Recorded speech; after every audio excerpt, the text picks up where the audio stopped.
थांनाय 23 अक्ट'नि CM प्रग्रामफोर जालांनाय जोंनि गामिनिफ्रायबो जथेस्थ' बाहागो लाहैदों खमसे खम जोंनि गामिनिफ्राय 80% थांदों जोंनि गामिनिफ्राय बेल' नङा जेनेबा जोंनि बे गामिया 8था गामिजों मोनसे बर्ड कमिटि दङ बे बर्ड कमिटिनि 8था गामियाबो लैहोर लैहोर बाहागो लाहैदों दा बेयाव लैहोर लैहोर बाहागो लानायाव जों नुनो मोन्दों अबयसे आं बिनि सानसे सिगाङाव जेब्ला जोंहा रुजुगोरा सारा टिकेट मोननानै जोंनि गहपुराव फैदोंमोन जोंनि गहपुरा बरायदोंमोन बिनि सानसे 22 अक्ट'खालि आंबो दंहैयोमोन दा बेयावनो आं रायजो राजाफोरखौ नुनानै आं बुजिनो हाखादोंमोन अनुभव खालामदोंमोन जे गाबोननि जिथु 23 अक्ट'नि जिथु जानो गोनां CM प्रग्राम बेयाव लैहोर लैहोर मानसि जागोन बेयाव माने बे जायगा थोनाय नङा आं बेखौ अनुभव खालामखादोंमोन आरो आं बुंदोंबो सिगाङाव दा बे मथेनो मैया जिथुनाखि 23 अक्ट'नि जालांनाय CM प्रग्राम दा बेहाय जों थारैनो आं जेरैबायदि सानदोंमोन बेबायदि लैहोर लैहोर जों सुबुं गमाखौ जानायखौ जों नुनो मोन्दों आरोखि दा बेहाय जों बे सुबुंखौ नुनानै जों बेखौ अनुभव खालामनो हाबाय जे जिहेतु जोंनि बे गहपुर ओनसोलनिफ्राय जथेस्थ' माने 99 बा 95%आ जोंनि गहपुरनिफ्राय बे इफुल दोलोआव ट्रेक्टरनि सावगारियाव फरा गोलैगोन जोंहा बेखौ फोथायनाय दं दा बिनिफ्राय जोंनि जे बे फोथायनायानो जोंना जों बेखौ हास्थायबाय जे जथेस्थ' जोंहा रुजुग्रा सारा जोंनि गहपुराव बेयो देरहागोन जोंहा बे फोथायनाय दं आरोखि आसाया बेखौ होलांदों जोंहा CM सारा जेनेबा 1983 आरो 1989 जोंनि गहपुराव खेबसे नङा खेबनै दाङाबाजि जालांबाय न' सावलायनाय जाबाय दा बे न' सावलायनायाव गिबि खेबाव जोंहा हाग्रामाया जेब्लानाखि गाव CM जागिरदोंमोन अब्ला बे फैनानै बुंफैदोंमोन जे गहपुराव 83 आरो 89 मायथाइयाव जालांनाय जिथुनाखि दाङाबाजियाव थैलांनाय बा न' सावजानाय बिथांमोननो जोङो माबा अनसुंथाइ होगोन होनना बुंदोंमोन नाथाय बेखौ जों नेयै रायजोफ्रा सोरबा नेलांनाय दिनैसिम थैलांबाय रुंसारि जालांबाय नाथाय बेनि फिथाइखौ जों मोनाखिसै दा जों बेयाव जों सानदों हाग्रामा सारा जथेस्थ' थगायसुला जों बेखौ थगायसुलानो जों हाग्रामायाव सानदों आरोखि दा बेनिफ्राय दा जों बेहा जिथुनाखि जोंहा प्रमद सारनि लेक्साराव जों खोनानो मोन्दों जिहेतु बेहाय प्रमद सारा मोनसे माखासे आसुनि खोथा बुंलांदों आसुनिया बेनो जेनेबा बेयाव 1983 आरो 1989 बेयाव न' सावजानाय गहपुरनि रायजो राजाफोरनो गाव सरकार दानायनि 6 दाननि उनाव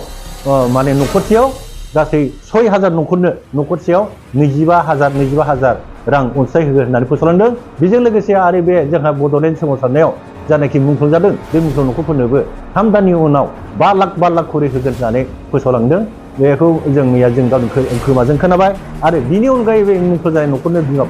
बिमाफोर जुदि दङब्ला बै बिमाफोरनो मास मोनसेयाव 1,000 खरि फाट्टा होनायनिबो बे आसनिखौबो जोंहा प्रमद सारा फोसावलांदों आरो जों बे मैयाबो जों खोनानो मोनबाय दहाय बावैसो जों खोनादों खोथाखौबो मैयानि हाबाफारियावनो बेखौ मावनानै थांदों माने जोंहा बाथौ धर्मनि माखासे जोंहा माबा दिउरिफोरनो गामि दस्रा सानि गामि दिउरि गोलैदों बिथांमोननोबो माने सासेयाव 10,000 चेक होलांदों जों बेखौ जों नुनो मोन्दों जों बेखौ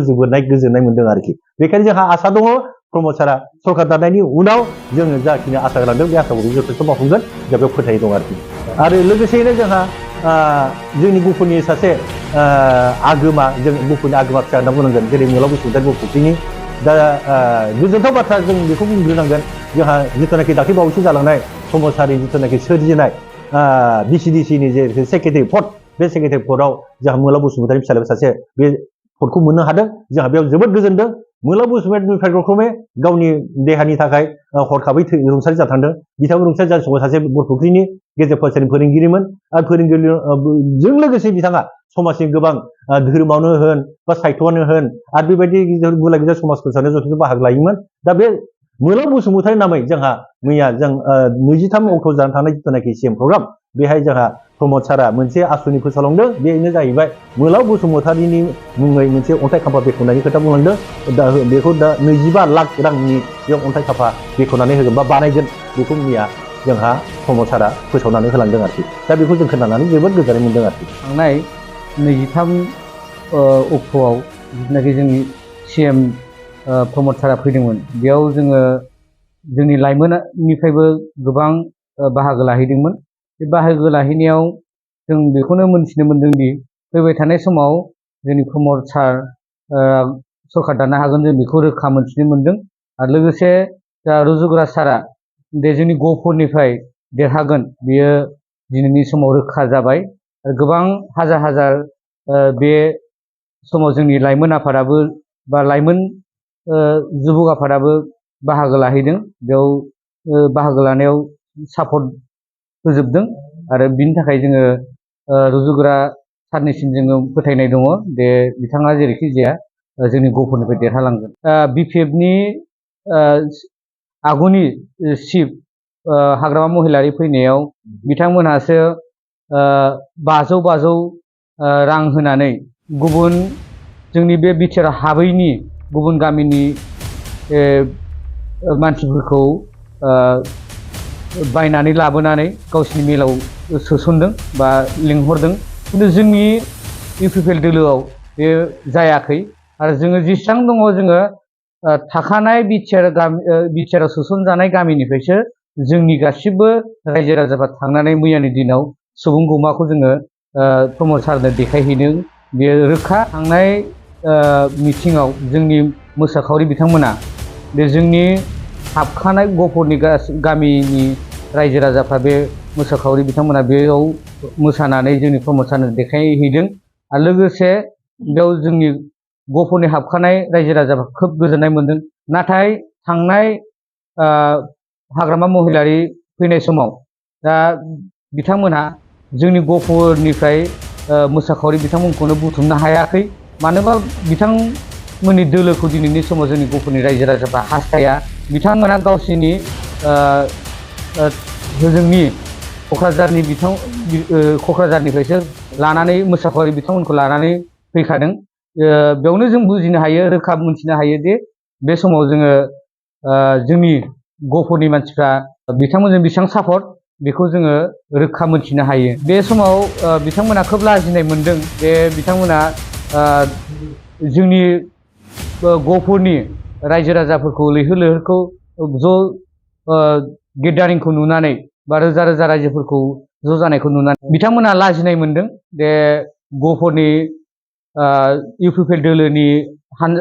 दोलो हान्जाखौ जेरैखि जाया मोनसे कौशल बाहायनानै सुबुं गौमाखौ नंखाय फोरमायनो थाखाय बिथांमोना कौशल बाहायदों आरो बिनिखायनो जोङो बुंनो सानोदि जोंनि दिनैनि समाव जोंनि गफुरनि रायजो राजाफ्रा UPPL दोलोखौनो जोङो सापर्ट खालायगोन आरो बेयावनो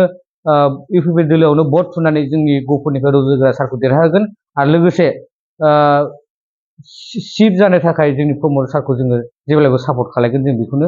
हास्थायो। आरो मोनसे खोथाबाव बे समाव आं बेखौनो बुंनो सानोदि मोनफ्रोमबो गामियाव UPPL दोलोनिफ्राय गोबां मानसि दङ। लोगोसे BPF दोलोनिफ्राय गामि मोनसेयाव खोब सासे सानैल' मानसि सापर्ट खालायदों। बेयाव आं मोनसे नमुना होनो हायो, जोंनि गामिनि बेलाखौनो आं बुंनो हायो। जोंनि गामियाव मथा मथि खोब 10 न'खरसेल' सापर्ट दङ। दा जोंनि गामियाव 60था न'खर दङ। बिनि बेलायाव 10थासोल' गामि न'खरा सापर्ट दङ बिसोरजों। बे बेलायाव रोखा जानो हायोदि मोनफ्रोमबो गामियाव बे न'खरसे न'खरनै बा सासे सानैल' BPF दोलोआव सापर्ट खालायो आरो UPPL दोलोआवनो फ्राय 95% UPPL दोलोखौ सापर्ट खालायो। आरो लोगोसे बिनि अनगायैबो गुबुन गुबुन गामिफ्रावथ' मथा मथि बिथांमोनहा दिनैनि समाव गफुराव 0। बेखिनियानो।